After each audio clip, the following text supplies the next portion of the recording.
Jeg skal lave noget i haven. Men hvad skal jeg lave? Jeg skal lave noget i haven. Men hvad skal jeg lave? Jeg kunne spille lidt fodbold. Eller måske kunne jeg træne lidt.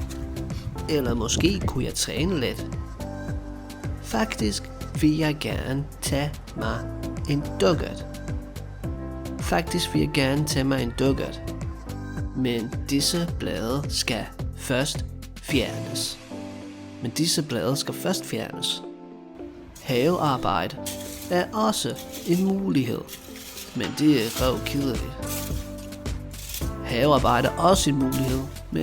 er røvkedeligt. Gemmeleg er altid sjovt, men kun når man har nogen at lege med.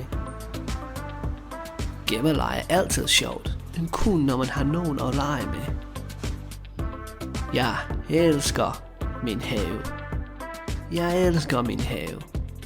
Det er smukt. Der er mange høje træer.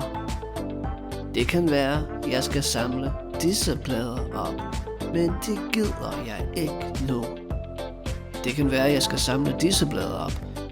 jeg ikke nu. Ved du hvad?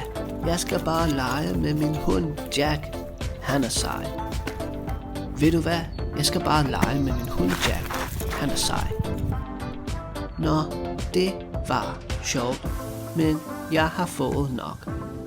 Nå, det var sjovt, men jeg har fået nok. Nu skal jeg indenfor. Vi ses.